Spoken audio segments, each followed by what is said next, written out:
স্বাগত জানাচ্ছি কানাডার পার্মানেন্ট রেসিডেন্ট নিয়ে গুরুত্বপূর্ণ আজকের এই আলোচনায়। ন্যাশনালাইজেশনের মাধ্যমে সিটিজেনশিপ লাভ করতে হলে কানাডাতে অবশ্যই আপনাকে একজন পার্মানেন্ট রেসিডেন্ট হতে হবে। এটি হচ্ছে প্রি কন্ডিশন। আর কেউ যদি কানাডাতে কানাডিয়ান বাবা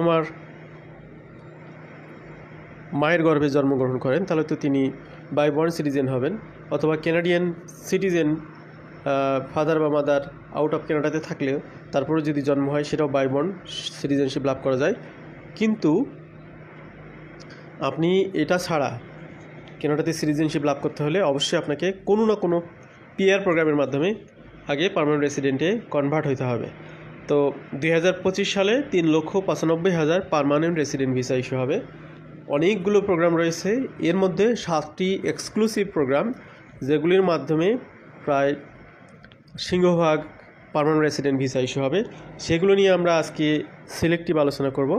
কানাডা এবং পৃথিবীর বিভিন্ন প্রান্ত থেকে যারা আজকের আলোচনা শুনছেন, আশা করছি আমাদের ভাই এবং বোনেরা একটা ক্লিয়ার পিকচার পাবেন এই আলোচনা থেকে, এবং আপনাদের যে ঘাটতি এবং প্রস্তুতি, কোনটা কি অবস্থা, কতটুকু কি রিকোয়ারমেন্ট, সেগুলো আপনারা বুঝতে পারবেন। এবং এখানে অনেক ছোটো ছোটো প্রোগ্রাম রয়েছে যেগুলোতে আসলে আপনারা সবাই কোয়ালিফাই করেন। কিছু প্রি কন্ডিশন যদি ম্যাচিং করতে পারেন, কিছু টার্মস কন্ডিশন যদি আপনি মিলাতে পারেন, আয়োজন করতে পারেন, তাহলে আপনারা যারা শুনছেন অল্প আইএলস স্কোর দিয়েও সেটা আপনাদের জন্য পিআরে কনভার্ট হওয়াটা সহজ হবে। তো কঠিন সহজ সব প্রোগ্রাম মিলে 7টি সিলেক্টিভ প্রোগ্রাম নিয়ে আজকে আমরা কথা বলবো। ভূমিকা না বাড়িয়ে আমরা মূল আলোচনায় ফিরে যাই। 7 most common Canada permanent residency pathways in 2025। তো যেটা বলতেছিলাম যে জাস্টিন ট্রুডোর আগে একটা প্ল্যান ছিল জাস্টিন ট্রুডো গভর্নমেন্টের, যে তারা 2025 সালে 5 লক্ষ ইমিগ্রেন্ট ভিসা ইস্যু করবে। কিন্তু কানাডার পরিবর্তিত পরিস্থিতিতে 2024 সালের অক্টোবরে যে ইমিগ্রেশন প্ল্যান, সেখানে তারা সে অবস্থান থেকে আগের অবস্থান থেকে ফিরে এসে এই বছরে টার্গেট নির্ধারণ করা হয় 3,95,000।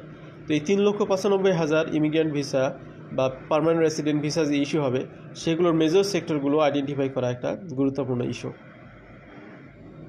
তো 7টি প্রোগ্রামের মধ্যে সবচেয়ে বেশি ইমিগ্রেন্ট ভিসা ইস্যু করা হবে যে প্রোগ্রামে, সেটা হচ্ছে এক্সপ্রেস এন্ট্রি। এক্সপ্রেস এন্ট্রিকে বলা হচ্ছে ফাস্ট ট্র্যাক টু পিআর। কি জন্য এটা ফাস্ট ট্র্যাক টু পিআর? এখানে এক্সপ্রেস এন্ট্রিতে আপনি যদি একবার ইনভাইটেশন পেয়ে যান, তাহলে ইনভাইটেশন পাওয়ার পরে অ্যাপ্লিকেশন জমা দেওয়ার 6 মাসের মধ্যে পার্মানেন্ট রেসিডেন্ট ভিসা আপনার পাসপোর্টে লেগে যাবে, এবং সেটা নিয়ে আপনি কানাডাতে ল্যান্ড করবেন এবং বসবাস শুরু করবেন পিআর হিসেবে। তো এখানে ইলিজিবিলিটিগুলো একটু বলি শর্ট আকারে। এক্সপ্রেস এন্ট্রি তো অনেক ভাস্ট প্রোগ্রাম, তারপর মৌলিক বিষয়গুলো আপনাদের সামনে তুলে ধরা। You must qualify under one of the 3 programs: federal skill worker program, Canadian experience class, আর একটা হচ্ছে ফেডারেল ট্রেড ক্লাস। তো এখানে ফেডারেল স্কিল ট্রেড প্রোগ্রাম কাদের জন্য? যাদের প্রফেশনাল এক্সপিরিয়েন্স রয়েছে উইথ স্পেসিফিক এডুকেশন এবং ওয়ার্ক এক্সপিরিয়েন্স, এবং বিশেষ করে যারা আউট অফ কানাডাতে আছেন, কানাডাতে যারা জব করেন নাই, এ ধরনের ব্যক্তিদের জন্য মূলত ফেডারেল স্কিল ওয়ার্কার প্রোগ্রাম। আগে যদি কেউ কানাডাতে থেকে থাকেন তারাও এখানে আবেদন করতে পারবেন, সবাই আবেদন করতে পারবেন, কিন্তু এটা বিশেষভাবে যারা আউট অফ কানাডা তারা এটাকে বেশি ফোকাস করে থাকেন। কানাডিয়ান এক্সপিরিয়েন্স ক্লাস একটি প্রোগ্রাম আছে, সেখানে কানাডাতে ওয়ার্কার হিসেবে হোক কিংবা স্টুডেন্ট হিসেবে আসার পরে পিজিডাব্লিউপি অথবা পরবর্তীতে ওয়ার্কারে কনভার্ট হওয়া, এগুলোর মাধ্যমে কমপক্ষে 1 বছরের জব এক্সপিরিয়েন্স যারা গ্যাদার করেছেন তারা কানাডিয়ান এক্সপিরিয়েন্স ক্লাসে আবেদন করতে পারেন। আর ফেডারেল ট্রেড ক্লাস যেটা সেটা হচ্ছে কানাডাতে লাস্ট 3 ইয়ার্সের মধ্যে কমপক্ষে আপনার এখানে 2 বছরের প্র্যাকটিক্যাল জবের অভিজ্ঞতা থাকতে হবে ট্রেড সেক্টরে, তাহলে আপনি সেই ক্ষেত্রে আবেদন করতে পারবেন। এবার আসি আমরা অ্যাপ্লিকেশন প্রসেস নিয়ে। আপনি যদি এখানে কোয়ালিফাই করেন, প্রথমে আপনার এলিজিবিলিটিটা চেক করতে হবে। আপনি ফ্রি অফ কস্টে কানাডার গভর্নমেন্ট ওয়েবসাইটে গিয়ে সিআরএস ক্যালকুলেটর যেটি রয়েছে সেখান থেকে আপনি আপনার পয়েন্টসগুলো সম্ভাব্য বিভিন্ন বিষয় নিয়ে আপনার আইএলটিএস স্কোর, এডুকেশন এক্সপিরিয়েন্স, এডুকেশনের অ্যাচিভমেন্ট, তারপর আপনার ওয়ার্ক এক্সপিরিয়েন্স, আপনার এজ, আপনার ল্যাঙ্গুয়েজ অ্যাবিলিটি, সব কিছু মিলিয়ে একটা পয়েন্ট ক্যালকুলেশন হবে।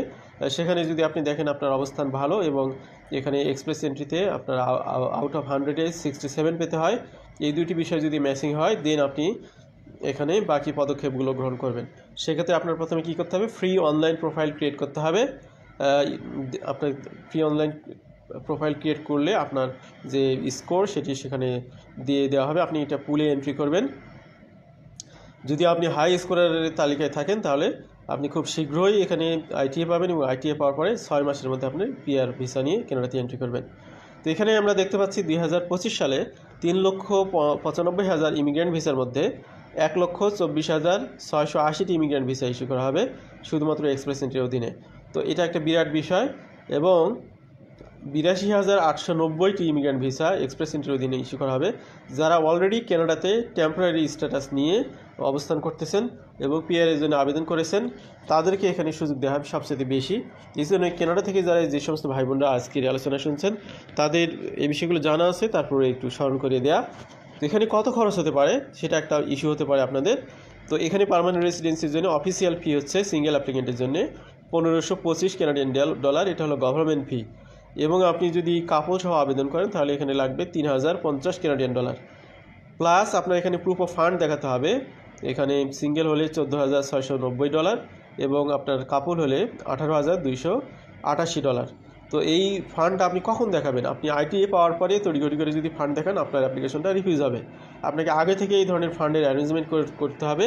আপনি যদি মনে করেন যে আপনার প্রোফাইলটা ভালো পসিবিলিটি আছে তাহলে আপনার আগে থেকে এই প্রোফাইলগুলোতে আপনার ফান্ডটা রেডি রাখতে হবে, যাতে আপনি আইটিএ পাওয়ার পর আপনি প্রমাণ করতে পারেন যে আপনার অ্যাভেলেবেল মানিও আছে আপনার কানাডাতে এসে নিজেকে সাপোর্ট করার মতো।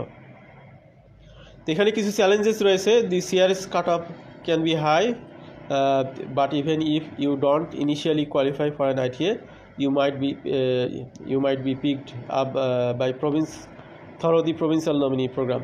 তো এখানে এক্সপ্রেস এন্ট্রির সাথে আবার প্রভিন্সিয়াল নমিনেশনের একটা সংযোগ আছে। প্রভিন্সিয়াল নমিনেশন প্রোগ্রামের একটি পার্ট ইনহ্যান্স পিএনপি আবার এখানে যুক্ত, অর্থাৎ কোনো প্রভিন্স থেকে যদি আপনি নমিনেশন পান আবার এক্সপ্রেস এন্ট্রিতে প্রোফাইল থাকে তাহলে সেটি আপনার 600 বোনাস পয়েন্ট দিবে, এবং সেটার মাধ্যমে একটু সময় বেশি লাগলেও আপনি এখানে পিআর পাবেন। তবে এখানে প্রভিন্সের জন্য আবার আলাদা আপনাকে প্রভিন্সিয়াল গভর্নমেন্টের ফি দিতে হবে, সেটা আপনাকে এক্সট্রা খরচ বিয়ার করতে হবে। এবার আমরা আসি provincial nominee program tailor to local needs. Provincial nominee program actually প্রভিন্সগুলোর যে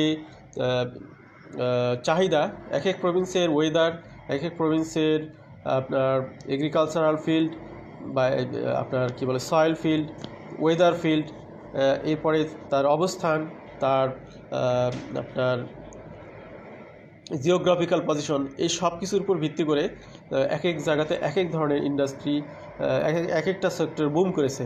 তো এই জন্যে সকল প্রভিন্সে একই ধরনের লোকের চাহিদা থাকে না, প্রভিন্স টু প্রভিন্স এই জন্যে আলাদা ভ্যারি করা হয় বা ভ্যারি করে, এবং এই কারণে প্রভিন্সগুলো আলাদা করে কিছু প্রোগ্রাম লঞ্চ করে তাদের প্রভিন্সের লোকবলের চাহিদা মেটানোর জন্য। তো সেগুলোর সাথে আপনার যদি যায় বা আপনি যদি মিট করতে পারেন তাহলে এখানে আপনার প্রভিন্স থেকে আপনি একটি নমিনেশনের মাধ্যমে সরাসরি, যেমন প্রভিন্সিয়াল প্রোগ্রামের মাধ্যমে আপনি এখানে পিআর হোল্ডার হিসেবে আসতে পারেন, আবার ইনহ্যান্স পিএনপি হলে এক্সপ্রেসের অধীনে আসতে পারেন। দুইটি অপশনই রয়েছে। তো এখন বর্তমানে যে সমস্ত প্রভিন্সিয়াল নমিনি প্রোগ্রাম অ্যাভেলেবেল রয়েছে আপনাদের জন্য একটু স্মরণ করিয়ে দিই। অ্যালবার্টা অ্যাডভান্টেজ ইমিগ্রেন্ট প্রোগ্রাম, এর মধ্যে আরও অনেকগুলো প্রোগ্রাম রয়েছে, সাব ক্যাটাগরি রয়েছে। British Columbia provincial nominee program, Ontario immigrant nominee program, প্রত্যেকটি প্রভিন্সেই এটা একটা হেডিং, আর এগুলোর অধীনে অনেকগুলো প্রোগ্রাম রয়েছে। Manitoba provincial nominee programme, new Brunswick provincial nominee programme, Nova Scotia provincial nominee programme, new ফাউন্ডল্যান্ড and Labrador PNP, north West territories PNP, Prince Edward island PNP, Saskatchewan immigrant nominee programme এবং Yukon programme রয়েছে। আর Quebec প্রভিন্সের তাদের আলাদা programme থাকে, তাদের French language base এর অবস্থা। তো এখানে যে এলিজিবিলিটিগুলোর বিষয় থাকে, often requires a connection to the province or job offer. তো এই প্রভিন্সগুলোতে আপনাদের যদি কোনো খুব ক্লোজ রিলেটিভস থাকে, জব অফার থাকে, অথবা সেগুলোর ইন ডিম্যান্ড তালিকায় যদি আপনার প্রফেশনটা থাকে, এগুলোর মাধ্যমে মূলত প্রভিন্সের অ্যাট্রাকশনটা আপনাদের দিকে চলে আসতে পারে বা প্রভিন্সিয়াল নমিনেশনটা পেতে পারেন। তো 2024 সাল পর্যন্ত প্রভিন্সের যে কোটা ছিল সেটি কমিয়ে দেওয়া হয়েছে 50% 2025 সালে এসে। এই জন্যে প্রভিন্সিয়াল নমিনি প্রোগ্রামের মাধ্যমে এই বছরে কম ইমিগ্রেন্ট ভিসা ইস্যু করা হবে, 55,000 ইমিগ্রেন্ট ভিসা ইস্যু করা হবে। আর প্রসেসিং টাইমটা এখানে একটু বেশি লাগে, এক্সপ্রেস এন্ট্রির তুলনায় অনেক সময় ডাবল সময় লাগে, এবং খরচটাও এখানে বেশি। কিছু কিছু প্রভিন্স আছে তাদের আলাদা আলাদা ফি দিতে হয়, যেমন অন্টারিও প্রভিন্সে আপনাকে 1500 কানাডিয়ান ডলার প্রভিন্সিয়াল গভর্নমেন্ট ফি দিতে হবে, আর কিছু কিছু প্রভিন্সে ফি লাগে না। এটা আপনার যখন যে প্রভিন্সে আপনি কোয়ালিফাই করবেন তার আলোকে আপনাকে এটা মাথায় রাখতে হবে। কানাডাতে 3 নম্বর যে ইমিগ্রেন্ট ভিসার সুযোগ সেটা হচ্ছে বিজনেস ইমিগ্রেশনের মাধ্যমে ফর এন্টারপ্রেনার্স অ্যান্ড ইনভেস্টার্স। তো বিশেষ করে যাদের বয়স একটু বেশি 40-এর উপরে এবং অনেকে দেখা গেলো এন্টারপ্রেনার বা প্রফেশনাল কাজে অভ্যস্ত, তারা জব করেন না, বিজনেস করে অভ্যস্ত, এই বিজনেসম্যানদের জন্যে এখানে কানাডাতে এসে বিজনেস করার একটি বিশেষ প্রোগ্রাম রয়েছে। অনেকগুলো বিজনেস প্রোগ্রাম রয়েছে, এটি আপনার প্রভিন্স ওয়াইজ ফেডারেল গভর্নমেন্টের মাধ্যমে প্রোগ্রাম রয়েছে। তো ফেডারেল গভর্নমেন্টের যে প্রোগ্রাম রয়েছে সেটি হচ্ছে বর্তমানে স্টার্টআপ ভিসা। আপনি যদি কোনো একটা বিশেষ আইডিয়াকে আপনার দেশ থেকে কানাডাতে এনে ডেভেলপ করে সেটা ওয়ার্ল্ড ওয়াইড ছড়িয়ে দিতে চান, তাহলে সেই প্রোগ্রামটির জন্য আপনার স্টার্টআপ ভিসা প্রোগ্রাম রয়েছে। এখানে অনেকগুলো সেক্টর রয়েছে, সেগুলো আমরা এখানে ব্যাখ্যা করছেন, আপনাকে জাস্ট প্রোগ্রামটা আমরা ধরিয়ে দিলাম। আবার প্রভিন্সগুলোতেও আলাদা আলাদা এন্টারপ্রেনার প্রোগ্রাম রয়েছে, সেগুলোও মূলত হেল্প করে থাকে। সেলফ এমপ্লয়েড নামে একটা প্রোগ্রাম ছিল, ওইটা ফেডারেল গভর্নমেন্টের প্রোগ্রামটা আপাতত বন্ধ আছে, তবে কুইবেক প্রভিন্সের প্রোগ্রামটি এখনও চালু রয়েছে। তো বিজনেস ইমিগ্রেশনের মাধ্যমে কানাডাতে 2025 সালে 5,000 ইমিগ্রেন্ট ভিসা ইস্যু করা হবে। চতুর্থত ফ্যামিলি স্পন্সরশিপ। এতক্ষণ পর্যন্ত যেগুলো বললাম সেগুলো ইকোনমিক প্রোগ্রাম। এবার আসি আমরা ফ্যামিলি স্পন্সরশিপ প্রোগ্রাম। এর মধ্যে রিইউনিটিং আপনার লাভড ওয়ান্স, অর্থাৎ আপনার কানাডার সিটিজেন বা পিআর হোল্ডার যারা, তাদের স্পাউস যদি সিটিজেন পিআর হোল্ডার না হয় তাদেরকে পিআরে কনভার্ট করার জন্য একটি আলাদা প্রোগ্রাম। এখানে একটা বড় সংখ্যক ইমিগ্রেন্ট ভিসা ইস্যু করা হয়। এটা হচ্ছে এটিকে 2 ভাগে ভাগ করা যায়, একটু স্পাউস, পার্টনার এবং চিলড্রেন, তাদের জন্যে।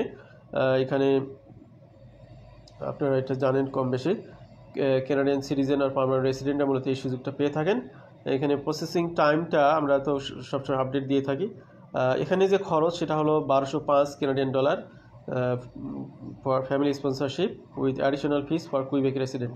তো এই বছরের টার্গেট হলো 70,000 ইমিগ্রেন্ট ভিসা ইস্যু করা হবে আপনার এই স্পাউজাল স্পন্সরশিপের মাধ্যমে। আর প্যারেন্ট গ্র্যান্ড প্যারেন্ট প্রোগ্রাম, অর্থাৎ কেউ যদি প্যারেন্ট গ্র্যান্ড প্যারেন্টদের আনতে চান তাদেরও সুযোগ রয়েছে। এই বছরে 24,500 ইমিগ্রেন্ট ভিসা ইস্যু করা হবে। তো এবছরে নতুন ইনভাইটেশন ইস্যু করার কথা ছিল না, কিন্তু গভর্নমেন্ট নতুন করে ইনভাইটেশন ইস্যু করবে প্যারেন্ট গ্র্যান্ড প্যারেন্ট প্রোগ্রামে, এটা আমরা জেনেছি। 5 নম্বর যে প্রোগ্রামের সাথে আপনাদের ইন্ট্রোডিউস করে দেবো সেটা হচ্ছে Atlantic immigration program. Atlantic immigration regional program, এটি অ্যাকচুয়ালি আটলান্টিক প্রভিন্স মিলে এই প্রোগ্রামটি পরিচালিত হয়। এখানে একটি ফাঁকফোকর রয়েছে, যাদের আইএলটিএস স্কোর ওঠে না কোনোভাবেই, যারা ফান্ড অনেক বেশি দেখাতে পারবেন না, তাদের জন্য এটা একটা আলটারনেটিভ গেটওয়ে বা বেস্ট ওয়ে হতে পারে। কিন্তু এখানে একটা বড় কন্ডিশন, সেটা হলো জব অফার অ্যারেঞ্জ করা। Eligibility target skilled workers and international graduate with experience or education from Atlantic Canada, অর্থাৎ যারা আউট অফ কানাডা থেকে এখানে আবেদন করতে চান এবং যারা এখানে এই প্রভিন্সগুলোতে এসে পড়াশোনা করেন, এই দুইটি ক্যাটাগরির জন্যই মূলত এখানে পিআর পাথওয়ে রয়েছে। New Brunswick, Nova Scotia, Prince Edward island এবং নিউ ফাউন্ডল্যান্ড ল্যাব্রাডর, এই 4টি প্রভিন্সে মূলত এই প্রোগ্রামটি পরিচালিত হয়। তো এই বছরে এই প্রোগ্রামের মাধ্যমে 5,000 ইমিগ্রেন্ট ভিসা ইস্যু করা হবে। এখানে যেটা বেনিফিট সেটা হল includes job offer from designated employers and no need to prove of funds for those already working in Canada. যারা কানাডাতে অবস্থান করতেছেন, কাজ করতেছেন, তাদের জন্য প্রুভ অফ ফান্ড দেখাতে হবে না। আর যারা আউট অফ কানাডা থেকে তাদের জন্য অল্প ফান্ড দেখাতে হয়। আপনারা এখানে চাইলে ভিজিট ভিসায় নিয়ে এসে এই প্রভিন্সগুলোতে ঘুরে ডেজিগনেটেড এমপ্লয়ার যারা আছে তাদের সাথে কথা বলে তাদের থেকে যদি একটি জব বাগিয়ে নিতে পারেন, তাহলে আপনার এই প্রোগ্রামে সাকসেসফুল হওয়াটা খুবই সম্ভব। আউট অফ কানাডা থেকে অনেক চেষ্টা করলেও এখানে খুব বেশি সুবিধা হয় না, আমাদের বিগত দীর্ঘদিনের অভিজ্ঞতা থেকে আমরা দেখেছি। এই জন্যে এখানে এই গেটওয়েটা আপনারা নিতে পারেন। যাদের বয়স বেশি, আইএলটিএস স্কোর কম, তারা এটাকে গেটওয়ে হিসেবে নিতে পারেন। New Canada caregiver program. তো এই বছরে কেয়ার গিভার প্রোগ্রামের একটা পরিবর্তন এনে নতুন করে চালু করা হয়েছে। 31 মার্চ 2025 থেকে ওপেন করা হচ্ছে, যেটাকে বলা হচ্ছে home support worker pilot program. আগের পাইলট প্রোগ্রামগুলোকে রিমুভ করে নতুন করে এই প্রোগ্রামটি মূলত এবছর চালু হচ্ছে। তো এখানে 2750টি ইমিগ্রেন্ট ভিসা ইস্যু করা হবে। এখানে কিছু বিষয় তুলে ধরবো আমরা, কিছু বিষয় স্কিপ করলাম। এলিজিবিলিটি ফ্যাক্টর, এখানে আইএলটিএস স্কোর খুবই কম লাগবে, আপনার আইএলটিএসে 4 ফেলেও হবে, কিন্তু আপনার এখানে জব অফার থাকতে হবে এবং আপনার ইসিএ থাকতে হবে, পড়াশোনার যাদের একদম নাই, কমপক্ষে হাই স্কুল ডিপ্লোমা বা ইন্টারমিডিয়েট লেভেলে পড়াশোনা থাকতে হবে বা 12 গ্রেড এডুকেশন থাকতে হবে, আদারওয়াইজ এখানে কোয়ালিফাই করা যাবে না। Recent and relevant care giving work experience থাকতে হবে এবং ফুল টাইম জব অফার থাকতে হবে। কানাডিয়ান ফ্যামিলি থেকে অথবা কেয়ার হোম কেয়ার সেক্টরে যারা এই কাজ করেন তাদের কাছ থেকে। এই কন্ডিশনগুলো ফিল আউট করলে আপনারা এখানে সুযোগ পাবেন। সর্বশেষ যে প্রোগ্রাম, এটিও নতুন প্রোগ্রাম, জানুয়ারি 30, 2025 থেকে এটি মূলত লঞ্চ হয়েছে। এখানে দুইটি ভাগে ভাগ হয়ে, একটি হলো রুরাল কমিউনিটি ইমিগ্রেশন পাইলট আর একটা হচ্ছে ফ্রাঙ্কোফোন কমিউনিটি ইমিগ্রেশন পাইলট। তো রুরাল কমিউনিটি পাইলট এখানে কানাডার রুরাল সাইটগুলোকে ডেভেলপ করার জন্য rural and Northern immigration program যেটি ছিল সেটিকে ক্লোজ করে নতুন করে মূলত রুরাল কমিউনিটির জন্য এই প্রোগ্রামটি চালু করেছে কানাডা গভর্নমেন্ট। তো এখানে প্রত্যেকটা কমিউনিটিতে অনেক বেশি করে নেওয়া হবে তা কিন্তু না, কিন্তু এটা একটা অল্টারনেটিভ গেটওয়ে। তো এক্ষেত্রে আপনাদের যে যে কোয়ালিফিকেশন থাকতে হবে, ভ্যালিড জব অফার থাকতে হবে ডেজিগনেটেড এমপ্লয়ারদের কাছ থেকে আটলান্টিক ইমিগ্রেশন প্রোগ্রামের মতো, at least 1 year of related work experience থাকতে হবে। এরপরে আপনার at least 1 year of related work experience in the past 3 years with tier category message. Meeting language requirement এখানেও IELTS 4 থেকে 6 এরকম পেতে হবে। এডুকেশন রিকোয়ারমেন্ট এখানে ECA লাগবে যারা আউট অফ কানাডা থেকে আসেন তাদের জন্য। International student who graduated from a local public post-secondary institution may be exempt from work experience requirements under certain conditions. Applicant must also prove sufficient fund for settlement based on family size. The FCIP, focusing on Francophone community outside Quebec, aims to enhance French-speaking populations in 6 areas like Acadian Peninsula, NB and Sudbury, Ontario, to preserve linguistic identity and support economic growth. তো আর একটি programme যেটি Francophone, সেটা হলো যে Quebec প্রভিন্সের বাইরে French language কমিউনিটিগুলোকে আপনার সুযোগ দেওয়ার জন্য এখানে FCIP ফোকাসিং প্রোগ্রাম যেটা একটু আগে বললাম আপনাদেরকে, এই প্রোগ্রামটি কানাডা গভর্নমেন্ট চালু করেছে। তো এখানে আপনারা অনেকেই কোয়ালিফাই করতে পারেন যদি আপনারা ফ্রেঞ্চ ল্যাঙ্গুয়েজে ভালো করতে পারেন। IELTS পরীক্ষা দিয়ে যেমন 6-7 উঠানো যায়, আপনি তেমন আপনার আগের ব্যাকগ্রাউন্ড যেটাই হোক, আপনি যদি এই ল্যাঙ্গুয়েজ কোর্সটা করে আপনি যদি ফ্রেঞ্চ ল্যাঙ্গুয়েজে আপনার এখানে পরীক্ষা দিয়ে 6 বা 7 উঠাতে পারেন, তাহলে আপনাদের জন্য এই কমিউনিটি প্রোগ্রামগুলোতে আসার অনেক একটা গেটওয়ে তৈরি হয়। তো এই হলো অবস্থা। আজকের আলোচনা আমরা শেষ করব। ভালো থাকবেন সবাই। আল্লাহ হাফেজ। সালামু আলাইকুম।